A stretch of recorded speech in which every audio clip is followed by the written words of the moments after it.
sudangolankhula zinthuzi koma kudziwa zimene akulankhula. So ndikulankhula ndi kudziwa zimene akulankhula ndizosiyana. Ezoona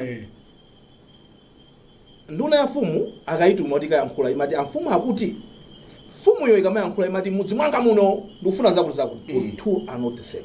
So sometimes timatuma nduna ya mfumu kuti ikagwire ntchito ya mfumu. This for me I believe tatuma mfumu kuti igwire ntchito ya mfumu. So that's why you see kuti ali come amafotokoza modeka bwino andivi natamaliza unaona nyumba yonse ikuyimirira kuombera manja.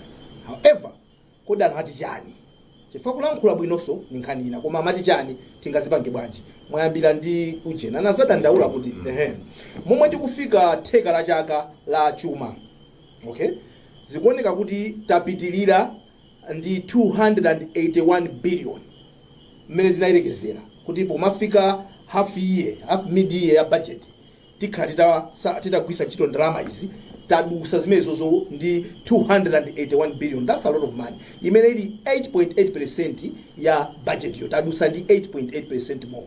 We should have been at 50%. Then we are at 58.8%. Okay? Now, kupanga project kuti kodi tikafike no theka lina lomaliza la budget tikuenda tipange bwanja kuchita project kuti kuenda titonjezere 512 billion kwacha zimene zikusuntha no budget ja kuchoka pa 8.077 trillion kukafika pa 8.589 trillion.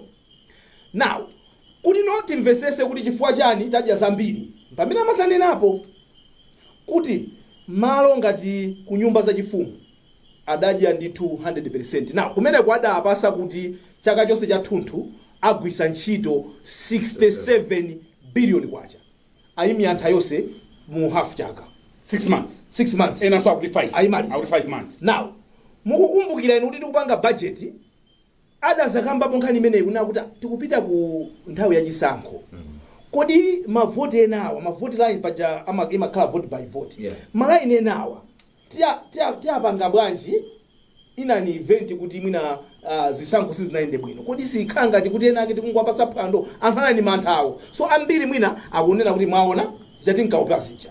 So amene akuoneka ngati kuti according to zimene amayankhula anduna amene adya ndalama zawo zonse ndi nyumba za chifumu state residences 100%, office of the president and cabinet almost 100%, office of the vice president kudalaza mbawu kudalaza mbawu okay ni office ma president okay omwemo okay because ikwina kundi kunyumba state residence ndio nyumba zonse city amaliza office of city double pit ayusate kunyumba kukungunura office so kukungunura double pit then in the office of the vice president kumene koso at 98%. So zali wangu kunango saa 2% kuti nawo amalize ya chaka chonse ndana zakambaso kuti ku ministry of lands ndi kwina kome apezekaso nawso asakaza ndalama za ministry of lands 94%. Yes. Ndi ku national registration bureau 81%. Yeah. Mwina so kungonenaso kuti ku zisankho zisankho tinachita overspend ndi 50 billion. It should be 50 billion, representing 30.7% overrun from the approved figure of 162 billion to now kumafika pa 212 billion by the end of September 2025. Yes. Muimbe tabanje nkhani padavuta mpate ndalama zizapita kuti nkhani anakambapo ndingoyamba nkhani yokhuzana ndi kayendesedwe fiscal discipline anayamba bwino amsisia kunati nkhani za manambalazi ndizophweka kuziyankhula koma mukapita pa ground in terms of implementation kodi muli ndi kuzilesa kuli ndalama mukuziona kuti zili apo kuti munena kuti yayi itisaje nthawi yake sinakwane komanso pali chisankho chikamabwera pamakhala mtima uchonera kuti sitikudziwa ngakhale mu mtima mmatha manena kuti yayi boma ndilomwe sitikusintha koma pasi pa mtima mmatha kuziwabe zona chisankho you never know ndiye kuli kachisimu koyipa koma funa kuti anthu angopakula ajeretu because sudziwa kuti whether you're going to be in government or not ndipo zimene zizi ndi zinthu zonena kuti we are not even targeting anthu MCP then tichite target system imene iyi chikhalidwe chimene chichi khalidwe imene kuti moving forward izizi nthawi samachitike ndiye ine mukandifunsa ndikuwuzani kuti jera ili pamenepo ine mukandifunsa kuoneka kuti panali weakness ya usogoleri pamenepo. Ine mukandifunsa ndinena kuti ndiye kuti so tinalibe ma systems, proper systems to really follow up fiscal discipline yathu. Inali ngati yongo yankhula koma ikachitika ikafika mbali ya implementation zikuoneka zimavuta.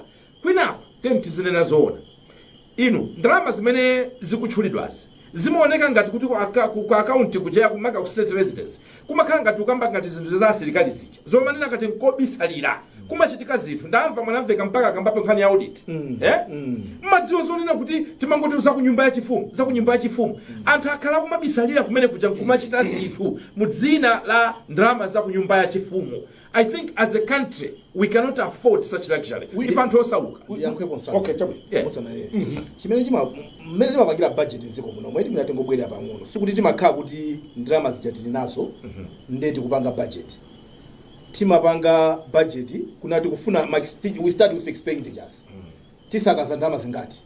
Tisakaza 8.077 trillion. Ndeti zipeza kuti. So, mmene amayendera ma allocation aja ndokuti ndalama zija zikamapezeka ma controlling officers aku ndalama ku treasury aja amapereka no malingana ndi imene tinanena kuti kufuna zakuti.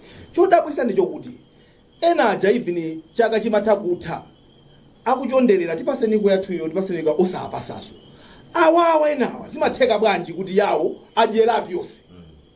Ndalama zokuti sikuti zinalipo ndikale banda timakasaka limodzi nkapanga. So you can see pena business zobwereza ndimafuna ndifunse mwamvesesa pamwe pomwe tinkanena kuti ku state house kulowa malole anthu akumakadya